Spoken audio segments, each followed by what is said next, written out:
Hoje a gente vai dar uma olhada em uma das partes mais interessantes da área da química, principalmente da química experimental.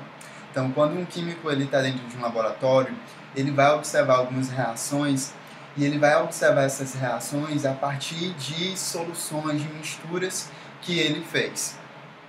Essas misturas, elas vão ter um nome bem específico nesse momento, tá? Então a gente vai dar uma olhada nessas dispersões, que são de três tipos: colóides, suspensões e soluções. A mais importante aqui para o nosso estudo é justamente as soluções. Então são as soluções que os químicos vão fazer para observar as reações, né? Essas soluções a gente consegue diluir elas em alguns solventes, como água, álcool.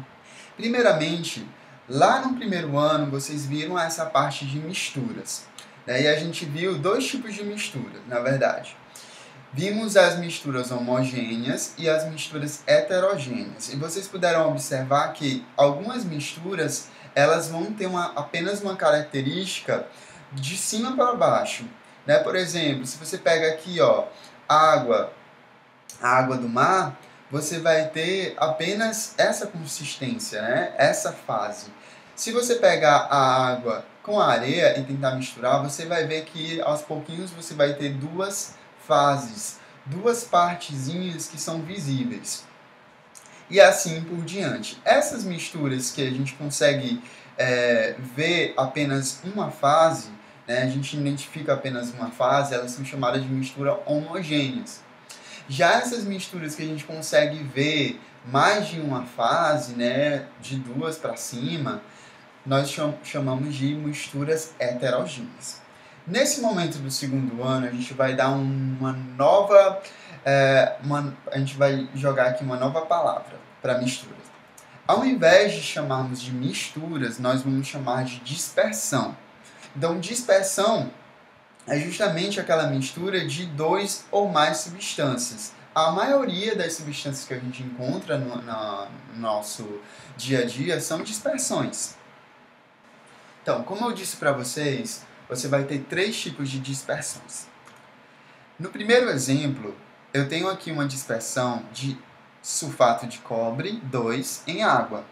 O sulfato de cobre 2, ele é como se fosse um salzinho cristalino azul. E aí, você jogando ele na água, você tem uma solução, você tem uma mistura com essas características. Já uma neblina, ela também é uma dispersão, certo? Só que você tem o ar, e nesse ar você vai ter pequenas partículas, e são essas pequenas partículas que causam esse efeito que a gente consegue ver da luz. A luz bate nessas partículas e aí chega aos nossos olhos. E o outro tipo de dispersão é quando você tem um sólido maior dentro d'água. Por exemplo, esse sólido aqui, a gente consegue filtrar a dispersão justamente por causa do tamanho do sólido, que é muito maior, e o filtro ele consegue dividir, né, separar essa mistura. Então, quando a gente fala em água e sulfato de cobre, a gente está falando em uma dispersão chamada de solução, que é a mais importante para a gente aqui.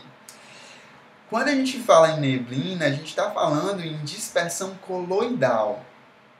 E aí eu quero que vocês lembrem que essa dispersão coloidal, ela tem essa característica de dividir a luz. Não dividir a luz, mas fazer com que a gente consiga ver a luz passando, né, sendo desviada por essas partículas.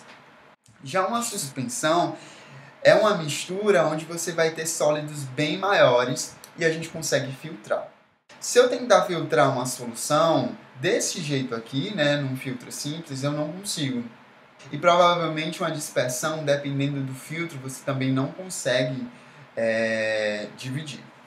Então a gente consegue decidir se aquela dispersão é uma solução, se é uma dispersão coloidal, suspensão, através do tamanho das partículas. Toda vida que você tiver uma partícula menorzinha, né, entre 0 a 1 nanômetro, você vai ter o que a gente chama de soluções. E as soluções, gente, nada mais são do que misturas homogêneas. Já as misturas heterogêneas, elas vão dar origem a esses dois aqui, ó. Quando você tem uma partícula maiorzinha entre 1 a 100 nanômetros, você vai ter o que a gente chama de colóides. Já se você tiver partículas muito maiores, de 100 nanômetros para cima, você vai ter suspensões. Tá? Então, essa característica, se é uma suspensão, se é uma solução, ela está sendo classificada de acordo com o tamanho do soluto, do disperso.